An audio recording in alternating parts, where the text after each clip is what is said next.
Make last year about coming back or not. Is this what you came back for? Absolutely. What a great group of guys. We kind of all at the end of last season kind of figured out we wanted to do one last run together, and a couple of these seniors and grad students. It's what we signed up for. This is what we came back to do, and Coach Beck's been nothing but supportive of helping us get there and help with a bunch of new younger guys on the team too. So everyone just come together, kind of figuring it out, obviously as the season went on, but definitely something we came back to do together as a group. I guess you moved to a starting pitcher at the beginning of the season. You had that forearm strain. And you remember how that happened, and what was the feeling like when you got shut down for a period of time? It was frustrating, you live to be out there to help your guys win games, and when you can't, you kind of just start to find different ways to help your team win, help other guys out, look at different things that they might be doing on the field that I could help them out with some experiences that I've had throughout my career. But these guys have been nothing but great and supportive of getting me back out there. Couldn't thank them enough for what they've done and what they continue to do as a team standpoint. Those guys continue, like I said, just to push me and get me back there as soon as possibly could. So I owe those guys the world. So after that slow start, was there ever one moment, one game, one play, one pitch, whatever, where you thought, hey, this thing's turning around and I think we're going to make a run? I think I've seen a couple things, but the hidden ball trick, Florida State, that whole scenario kind of helped rejuvenate and create this spark on our team. And then two guys that, Nick Clayton and Billy Amick just stepping up whenever we need them the most, being those sparks for our team that they were. It was awesome to see those two guys. Nick Clayton being one of my best friends on the team, been roommates for him my whole entire career. Just seeing him step up and be so accepting of that new change, was dropping his arm slot for the team, doing whatever it took for the team to win. Nick Clayton's been nothing but special this year, so it's been awesome to see. How Coach Leggett? That's my guy. Seven, he's been awesome. The knowledge that he brings to this team, the experience he brings to this team, the 7 with 7s he brings to this team. The energy just comes as soon as he steps foot in the clubhouse.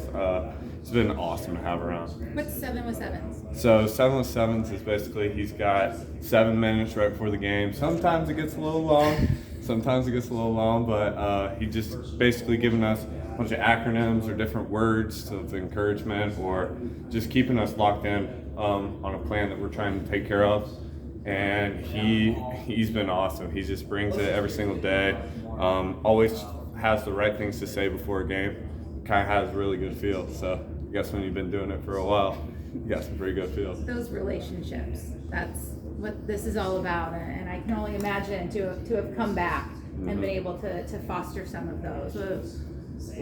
Are those the moments where you're like, man, this was what it was about? Yeah, as soon as I got back here for my senior year, you could feel the relationship starting to bond. We earn everything we get in this program, and one of the things you had to do was learn within the first couple weeks everyone's name, where they're from, their parents' name. Like, the bond is special here. We do a really good job of creating it early on, and it was special, and I wouldn't take that for granted at all. It was so special. These freshmen, these sophomores, not just the seniors, but everybody, have a special connection with for the rest of my life. Coach Bellinger seems like a somewhat analytical guy. With track man and 64% strikes, stuff like that. But Coach Beck said he's also kind of a fiery guy, wears his emotions on his sleeve. Like, how would you describe him as a coach day to day? Yeah, he's a man's excellence.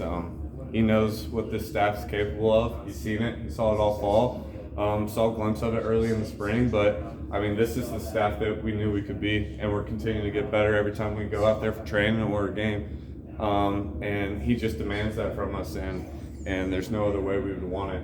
He's super intense, but a good way, and it's super awesome to have someone that competitive behind you every single time you go out there. So, I guess what describe that intensity? What would that look like? Is it a mound visit, or what would it seem? It's just, you can hear him. He's the loudest guy in the dugout during when you're on the mound.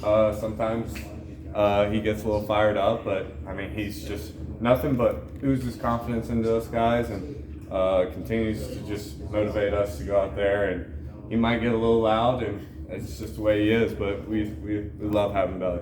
So what happens if you don't get 64% strikes? Normally you'll meet with him the next day and he'll kind of just talk about some adjustments that you might need to make.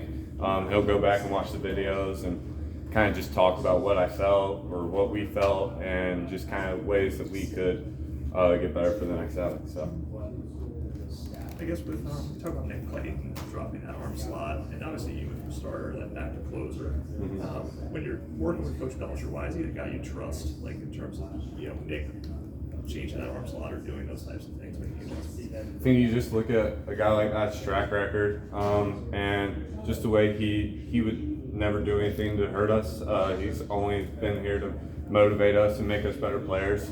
So it was easy to trust him early on. I mean, he just has an absolute love for this game. He has an absolute love for pitching, and it's easy to get behind a guy like that whenever you believe that what he's saying is so true and so true. So yeah, I mean, I definitely believe that everything he does is for the better of the team, and it's hard to not get behind that. So. Ryan, as a guy growing up here, Piedmont, Red High School, what has it meant to you as a, well, I assume to be a Clemson baseball fan growing up to watch this turnaround this season? Well, it's special, you know. I grew up coming to regionals here. Came to the game to send us to the College World Series in 2010. Like, I remember sitting down the third baseline, 7, raising his cap whenever he was running around to coach third. I mean, this is what we dreamed of, guys from South Carolina. This is what you do. You bleed orange and purple. And to be able to do that with this group of guys and a bunch of kids from South Carolina who had the same dreams as me, it's special. And the people that are back home that bleed orange and purple in my whole hometown, I mean, this is all they know. And it's super cool. My mom, dad, brother all graduated from here. So being able to get a degree from here was super special to me, for them. But I mean, this place has just been so special to me from such a young age. What is it about this coaching staff that they've been able to instill that belief that no matter what the record was, the turnaround was coming?